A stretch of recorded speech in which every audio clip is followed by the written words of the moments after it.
From obviously taken to a freezer, I seen it with my own eyes. They threatened to smash my face in, what they messaged her, which I found that on a smashed mobile phone, which is here. So this is the evidence that we've got. Right. So this is an evidence bag. Let's just go into this quickly. So this is an evidence bag this was a phone that belonged to who? My daughter. So this is a phone that belonged to your daughter, and this was taken by the police. Yeah. Because there was you believed, or your daughter believed, there was information here that would. It would incriminate. It would incriminate people because I'd seen people on that phone pleading for mercy on their hands and knees. For her not to talk. Not to talk, okay. And they're sorry. So why? For forgiveness. So for the camera, this phone is in 5 or 6 different bits. Why is this phone in 5 or 6 different bits? Well, it was given to them in fully working order. That phone was. Yeah. It became then towards the end of the investigation, and the police said they weren't going no further with nothing.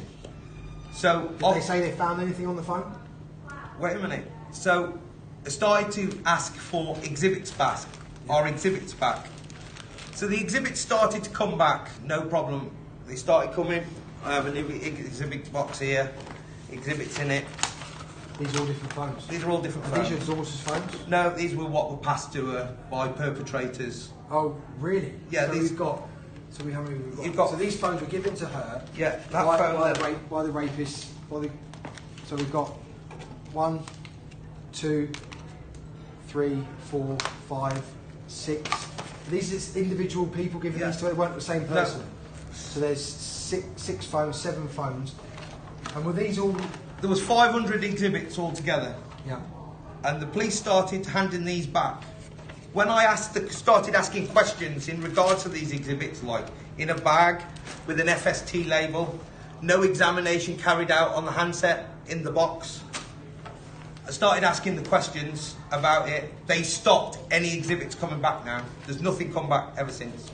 So this box says on the side of it, no examination on this handset carried out. So that would mean that this device was never dealt with, never looked at. No. So why is it in 5 different bits? Because I believe the police have smashed it. It's corruption within the police, within the establishment.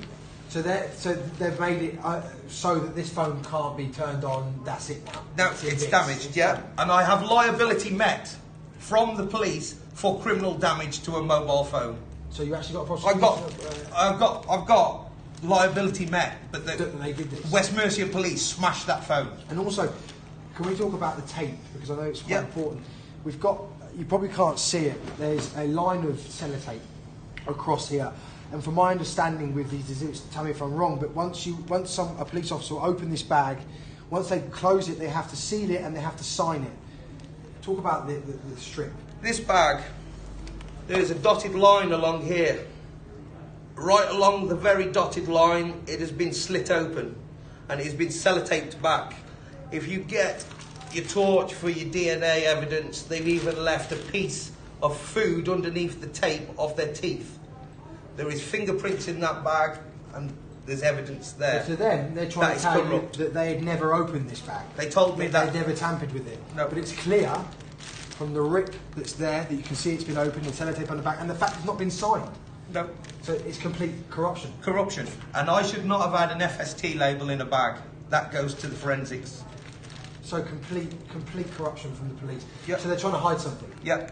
Because they know that probably what's on the telephone will prove what they don't want you to prove. It took me 2 years to get liability met. So it would come to a stage where I had to do my own homework, my own intelligence and my own knowledge.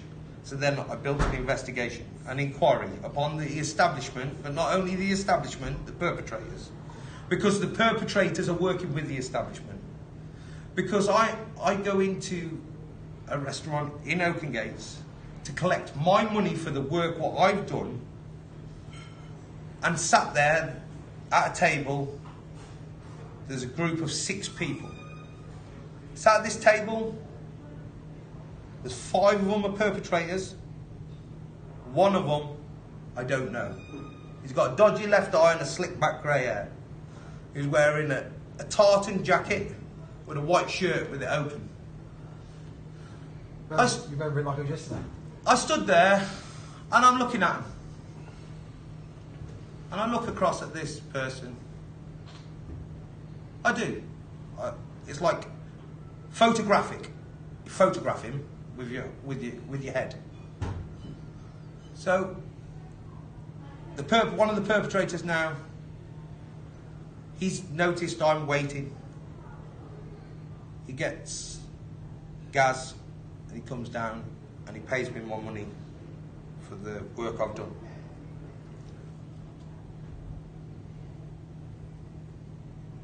While I was waiting for him to come, I see a big brown envelope pushed across the table. It was cash. You could see the cash was in it. He got slid, put it in the inside of his pocket, sat there, cool, just carried on eating his food, talking with them all, as if nothing, collecting my money, and I left. I walked out of there, and I got in the car and my mind's on overdrive. I've recognised this person before. My mind is on overdrive. And I couldn't, at the time, I could not fathom it. Could not work it out. So I left. Carried on going. Went home. It was about 2 weeks later. There's a big meeting called Mallinsgate Police Station, 2nd floor. Ian Rutherford, DI Jim Bayliss, which is a new DI what got brought in onto the case. Jennifer Mattison. She apologised, she couldn't make the meeting. There was Cindy Henry, and there was Nicky Gardner. When I walked into the room, the first thing that man did was take as much information off that man before he leaves this room today. I've looked at this man, and this man's gone, and the penny dropped. That's him. Wow, so this is the guy in the takeaway that we saw. This was the guy what sat at the takeaway, what took a big brown envelope of cash. So that's where you made the connection. Then That's where I've made the connection. And who is he? DI Jim Bayliss. He is a detective inspector from Worcester. So he's a police officer. He's a DI. He's a DI from Worcester. His boss. And you've basically caught him a few weeks before that, taking a payday off abusers. I've raised this now in the minutes of all my meetings. You've got proof of this. I've got proof of this. Every bit I have. Everything I'm saying, I have proof to back everything I say. I raised this now in this meeting. The meeting's cut short. I'm shipped out of the police station. Nobody speaks to me. Nobody takes no information. Let's put this in perspective for the viewers. So, you've been failed from day one. Of every little bit of information you pass them, they've not used, they've not tried to pursue it. You're now saying, okay, I won't go to the normal Bobby. I'm not going to go to the above the Bobby, the sergeant. I'm going to go to the top man. Yeah. I want answers from the top man about what is going on, about the investigations and my daughter's rape by 70 men that were done. And what he does, he just won't talk to you. He won't speak to me. He fobs me off. And then his own boss, Kevin Purcell, says it's up to him if he wants to speak to me or not. He's the head of the force. Well, he's the head of the force, and Tom Harding was the division commander. He sends people their jobs, where they're to go and whatever, but he won't communicate with a member of the public. But he communicates with everybody else apart from myself. So when people don't want to deal with myself, I foresee, but that's quite intimidating, that is, towards myself. Yeah. Why do you think that is? Why don't you think that? Why don't the top people in these organisations want to answer your questions? Why? Because I've done my job. I'll tell you why. I've done my job. Because you see this, without it. See this? This is years and years and years of every single bit of information that's ever happened to this man. Every police interview, every council session, every single thing has been documented and put in the right order by you.